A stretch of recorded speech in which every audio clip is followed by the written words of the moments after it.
Et salut tout le monde, c'est Méga Informatique et aujourd'hui on se retrouve pour une nouvelle vidéo qui a peut-être attiré votre curiosité, un petit peu putaclic peut-être, mais c'est totalement assumé, c'est assez rare que je fasse ça sur la chaîne de Méga Informatique. Et bah ça m'est arrivé, voilà, si jamais vous suivez la chaîne vous savez quelles vidéos sont concernées, mais voilà, c'était totalement assumé. Donc voilà.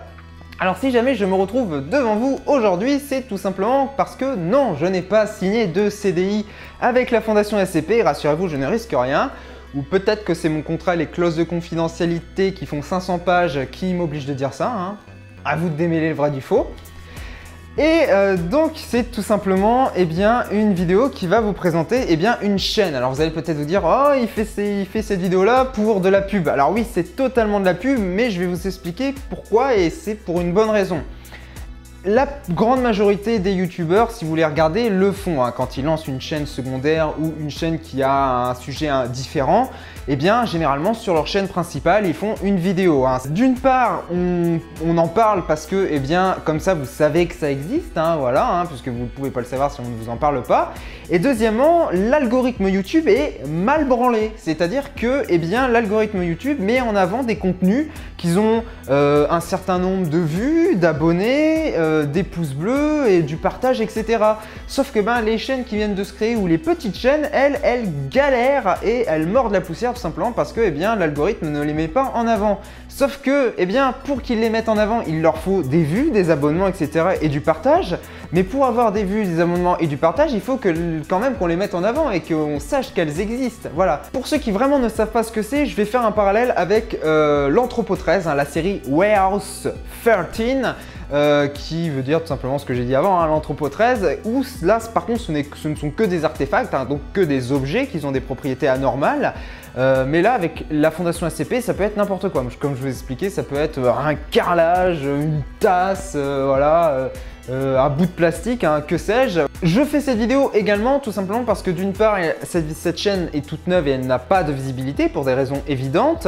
Mais également parce que si jamais vous tapez, si je balance le nom de ma chaîne comme ça, et si jamais vous tapez le nom de ma chaîne exactement mot pour mot en étant sensible à la case, c'est-à-dire avec les majuscules, les minuscules aux beaux endroits, vous tombez en fait sur toutes les vidéos qui parlent de SCP et une autre chaîne YouTube, on en reparlera un petit peu plus tard, sauf la mienne, elle n'existe pas pour le moteur de recherche YouTube.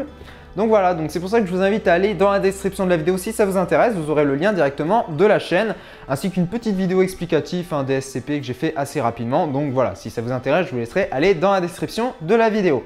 Rappelez-vous, je vous ai parlé d'une autre chaîne YouTube qui s'appelle les archives de la Fondation SCP et vous allez peut-être me dire c'est un plagiat en fait, voilà. Alors ce n'est absolument pas un plagiat, je vais vous expliquer pourquoi. La différence qu'il y a entre, et c'est pour ça que je l'ai faite cette chaîne, parce que si jamais je voulais faire exactement le même concept, je me serais abstenu, voilà. Si jamais je fais ça, c'est parce que ça me plaît énormément. Mais le principe des archives de la Fondation SCP, c'est tout simplement, il prend des fiches sur le site de la Fondation, sur le site SCP de la Fondation SCP.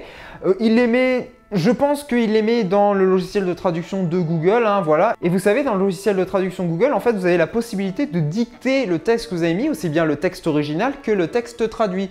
Donc à partir de là, il y a juste à enregistrer l'audio, à faire tout ce qui est vidéo, les images, les illustrations, les miniatures, et puis il envoie ça sur YouTube, et puis voilà. Alors, ça c'est super intéressant parce que du coup ça fait comme une voix, comme c'est une voix synthétique la voix de Google.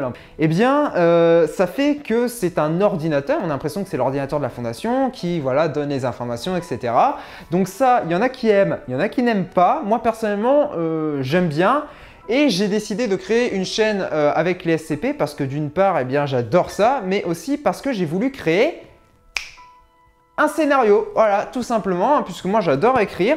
Il y a une histoire autour des SCP, autour de cette chaîne, il y a une énigme qui commence à se mettre en place, une raison pour laquelle tel et tel SCP sont dévoilés à tel moment, etc. Donc vraiment, il y a quelque chose autour, comme je vous l'ai dit, avec une petite énigme. Et la raison pour laquelle vous avez déjà pas mal de contenu, c'est déjà d'une part pour que vous puissiez voir l'évolution entre la première vidéo que j'ai fait, parce que c'était la première fois que je faisais ça, j'étais pas trop à l'aise. Et parce que moi je fais principalement des vidéos face caméra, direct, etc. Alors pas vraiment direct, mais voilà, vous comprenez un petit peu l'idée. Et jusqu'à la dernière vidéo qui est récente, là, alors là on est dimanche à l'heure où je vous parle, elle a été postée samedi, donc hier, à 17h15. Donc voilà, je ne sais pas quand je vais poster cette vidéo-là, assez rapidement. pour que vous puissiez voir l'évolution, pour que vous puissiez voir un petit peu ce qui se met en place, que vous puissiez voir un petit peu le concept. Donc voilà, donc si jamais vous êtes intéressé, je vous invite à aller cliquer sur le lien pour accéder directement à la chaîne. N'hésitez pas à vous abonner, à mettre des pouces bleus sur toutes les vidéos, il n'y en a pas énormément, hein, voilà, donc ça aidera au référencement, à les visionner. Également à partager cette chaîne et les vidéos autour de vous, hein, puisque ça aide. Même si jamais vous n'aimez pas cette chaîne, vous n'aimez pas les vidéos, vous avez peut-être quelqu'un dans votre entourage à qui ça pourrait plaire. Donc c'est pour ça que je vous invite quand même à aller voir, à partager. Si jamais vous dites ah bah moi ça me plaît pas, c'est pas trop ma cam, mais par contre j'ai des amis qui pourraient apprécier ce genre de choses, eh bien allez-y, lâchez-vous, je vous en remercie grandement. Je vais vous laisser vaquer à vos occupations. Je vous ai déjà bien assez ennuyé, hein, parce que on est sur une chaîne d'informatique, il ne faut pas l'oublier. En parlant de ça, sachez qu'il y aura une série qui va être lancée. C'est une série de 6 épisodes, 7 en comptant le pilote. Voilà, tout simplement. C'est une petite série sur le monde de l'univers 3D, hein, l'impression 3D, etc. qui devrait arriver incessamment sous peu. Hein, donc ça sera un épisode par semaine. Donc voilà, donc si jamais ça vous intéresse, vous aurez ça sur la chaîne. Voilà. Et il ne me reste plus qu'à vous souhaiter une très bonne journée, soirée, nuit, ça dépend quand est-ce que vous la visionnez. Et à très bientôt pour de nouvelles vidéos. Ciao!